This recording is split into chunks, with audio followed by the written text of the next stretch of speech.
International खबरों की एक और स्पेशल रिपोर्ट लेकर आपके सामने एक बार फिर से हाजिर हूं। सबसे पहले बात करूंगा बांग्लादेश में हुई हिंसा की।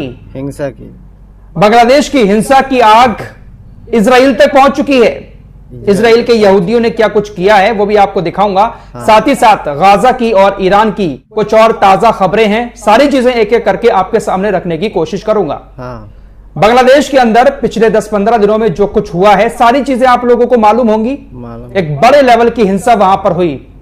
हिंसा इस लेवल की हुई कि बांग्लादेश की प्रधानमंत्री शेख हसीना को इस्तीफा देना पड़ गया। शेख हसीना के इस्तीफे के बाद बहुत सारी ऐसी हिंसा की कथित तौर पर खबरें सामने आई, जहां पर यह कहा गया हमारे देश की स्पेशल मीडिया के द्वारा कि बांग्लादेश के अंदर हिंदुओं के साथ बहुत ज्यादा हिंसा की जा रही है, उनको मारा पीटा जा रहा है।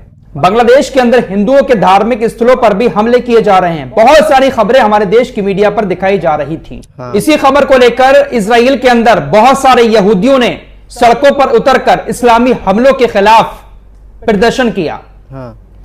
इजराइल के यहूदियों का कहना है कि बांग्लादेश के अंदर इस्लामी हमले हो रहे हैं हिंदू समुदाय के ऊपर, उसका हम विरोध करते हैं और सड़कों पर निकलकर बांग्लादेश में हो रहे कथित हमलों का विरोध किया। तो बांग्लादेश में हुई हिंसा की आंच को अब यहूदी भी बढ़ावा दे रहे हैं कि देखिए किस तरह से इस्लामी हमले बांग्लादेश के अंदर हो रहे हैं। बांग्लादेश के अंदर जो हमले हुए थे उसकी खबरें तो आई, लेकिन इसके अलावा ऐसी भी बहुत सारी खबरें आई कि जो मुसलमान हैं वो अपने हिंदू भाइयों का समर्थन कर रहे हैं और उनके धार्मिक स्थलों पर रात रात भर पहरे भी दे रहे हैं। कट्टर सोच के लोग तो हर देश के अंदर मौजूद होते ही हैं जो एक दूसरे के धर्म से जलते हैं। ऐसे ही कुछ बांग्लादेश के अंदर भी होंगे, लेकिन बहुत सारे मुसलमान ऐसे भी रहे बांग्लादेश के अंदर जिन्होंने हिंदुओं के धार्मिक स्थल की हिफाजत भी की है। बांग्लादेश के ऐसे मुसलमानों का कहना था कि आजादी की लड़ाई में जितना योगदान हमारा है उतना हमारे हिंदू भाइयों का भी है।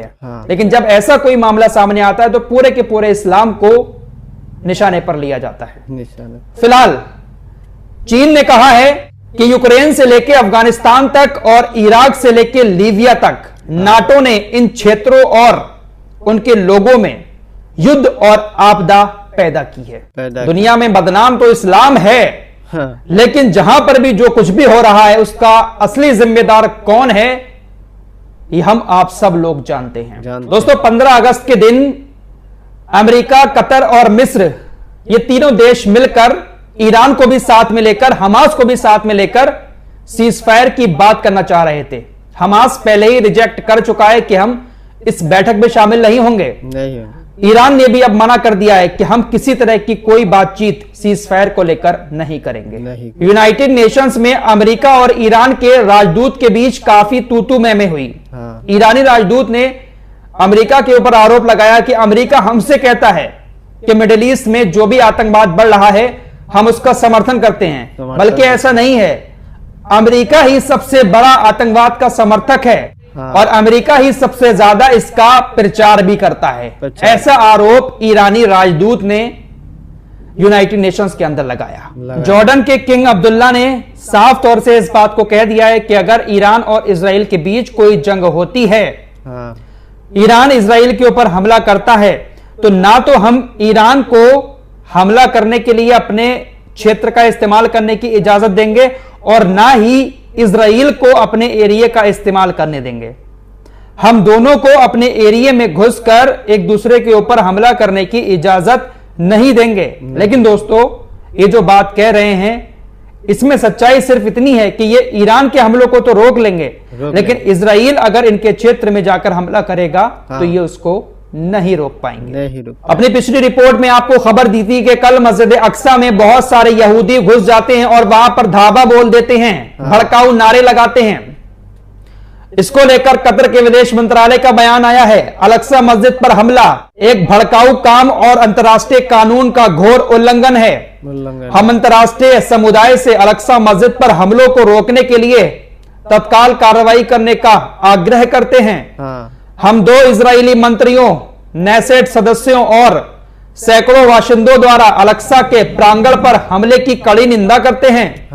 हम गाजा में युद्ध विराम समझौते पर पहुंचने के लिए चल रहे प्रयासों पर इन उल्लंघनों के संभावित नकारात्मक प्रभाव की चेतावनी देते हैं। कल ही आपको बताया था कि इस हमले को लेकर मिस्र ने भी निंदा की है।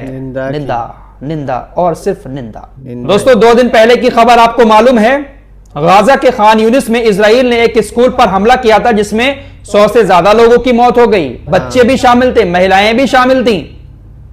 उस हमले को इजराइल ने तो जायज ठहरा ही दिया था। लेकिन अब जर्मनी ने भी इजराइल के इस हमले को जायज करार दिया है।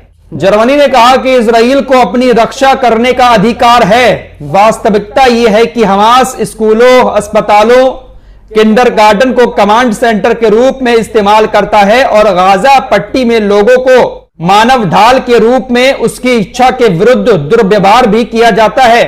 लिहाजा इजराइल का यह हमला बिल्कुल भी गलत नहीं है। मैंने आपसे उसी दिन कहा था जिस दिन इजराइल ने हमला किया था कि इजराइल इस हमले को जायज ठहरा देगा। इजराइल हमास का नाम लेगा कि हमास का कमांड सेंटर है, हमास का हेडक्वार्टर है यहां पर, इसलिए हमने हमला किया।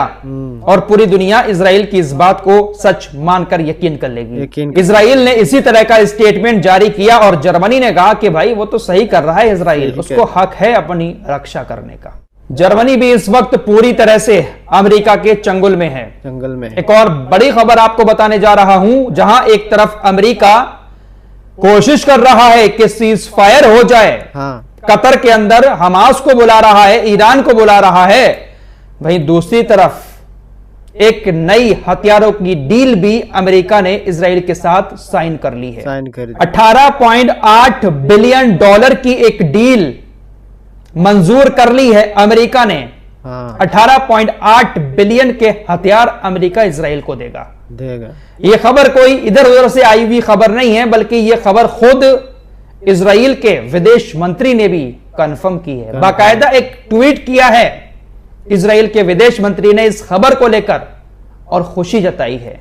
हथियारों की इस डील को साइन करने के लिए इजराइल ने थैंक यू बोला है। तो कैसे मान सकते हैं कि अमेरिका पूरी कोशिश कर रहा है?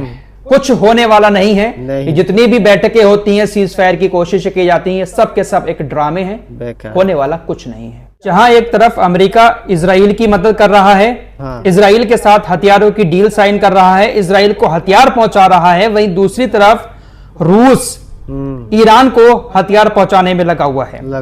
लगातार ऐसी खबरें आ रही हैं कि रूस के जो बड़े बड़े मालवाहक विमान हैं वो ईरान के अंदर हथियार लेकर आ रहे हैं। आपकी स्क्रीन पर ये जो विमान दिखाई दे रहा है, ये रूस का AN-225 सैन्य विमान है, जिसको दुनिया का सबसे बड़ा मालवाहक विमान कहा जाता है।